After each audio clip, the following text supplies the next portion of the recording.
In this video, I'll cover how to disembark stress-free, like a pro, saving you plenty of time. Not a lot of YouTubers talk about the process of disembarking from your ship, or should we say getting off your ship. Most people talk about the excitement of the first day, what to expect, etc. It was my first time, so the last day of the cruise was quite interesting. As you may have watched in my previous videos and my vlogs, we had the expertise of others in our group who had been on several cruises before. And they told us what best to do, and I'll be sharing that with you so you know what to expect and you're not confused or surprised. Bear in mind that the disembarkation process will vary from ship to ship, but only slightly. So if you're not sure, please pay attention to your cabin app, or better yet, ask around or go to guest services. If at the end of this video you found that you like it, you found it helpful, informative, please give it a thumbs up or comment below and let me know what you found useful or surprising. I'll be talking about things you need to do the night before you disembark. First things first, your bill. So I'd advise you to settle your account early. You can do it the previous night. Do not wait until the morning of getting off the ship. We ended up having to go to guest services on the morning of the ship as there was a mistake on one of my friend's account. And we all know what happens when there's an error. It is not a quick turnaround. It is not a quick transaction. So the queue is usually full of people querying their account. Like I said in my previous video about 15 things you need to know, make sure you query any errors and settle your account before you leave the ship. If miraculously there isn't an error on your bill, settle it as soon as you can. Your bank or credit card is linked, but you may choose to pay cash. Or if they've added gratuities to your bill, you can always remove them as well. My advice is to constantly check your statement on the cruise app, on your phone, or in your cabin. Your luggage. You have a choice between self-disembark or traditional disembark. Self-disembark means you take all your luggage with you. The disadvantages of this is that one, there might be issues with using the lifts or elevators, as the Americans say. So you might have to wait around to find space within the lift. And the second thing is, if you're planning on having breakfast, you'll have to take your bags with you. You can't leave them in the cabin. And this can be annoying. The traditional way of disembarking is what we did. So on the last night of your cruise, your porter will leave luggage tags in your room, and you complete this with your name and address and leave the bags outside your cabin. The cutoff time for this is usually around 10 p.m, which it was for us, but this can vary again from ship to ship.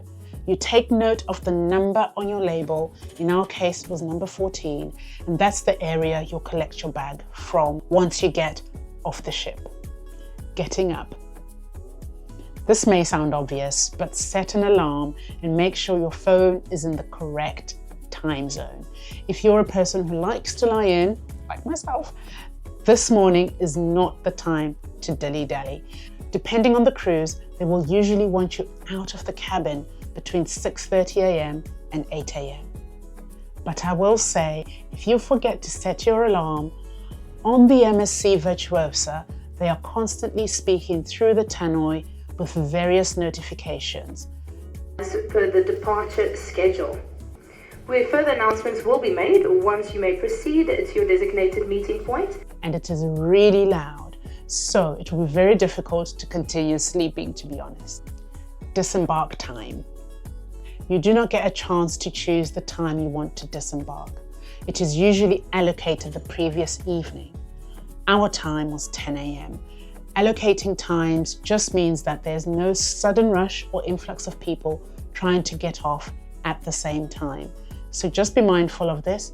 You can always ask for this to be changed the previous night, especially if it means that you might miss your plane, train, or other means of travel that you have booked. Vice versa, you can also ask to leave a little bit later so you can hang around and enjoy a little bit more time on the ship.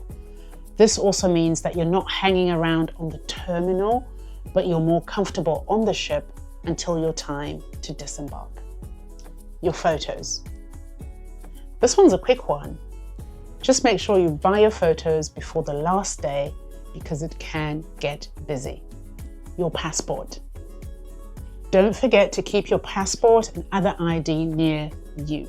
You are going to go through customs, so they still need to check if you're not a stowaway. Speaking of which, it's rare but can happen for certain seas to have pirates getting on board. I have seen videos on TikTok of people on the side of the ship, attached to the ship, selling clothes. I will tag the video here so you guys can see what I'm talking about.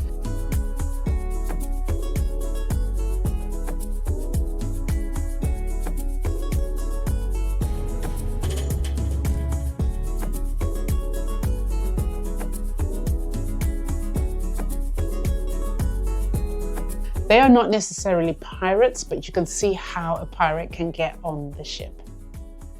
Bonus tip. So lastly, if you want to tip your porter or any other crew members, do it on the last night. Do this the previous night because you may not see them in the morning. Your porter will be extremely busy getting your luggage off the ship and dealing with other issues, as well as getting ready for the new passengers coming on in the morning.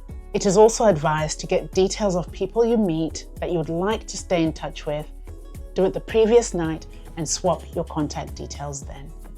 So that's it from me. Check out this video on what to expect, as well as this one, which is about free activities on the MSC Virtuosa. Thank you for watching, and don't forget to like, share, subscribe, and see you in the next one. Or if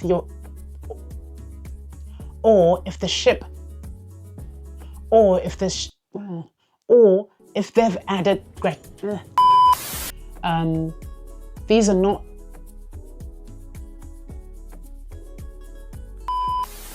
bear in mind that the disembarkation process for their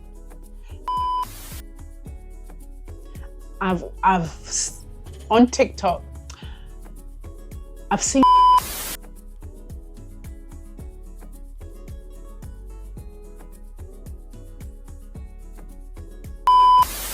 will leave your porter. Do this because you may not see them on the disembarking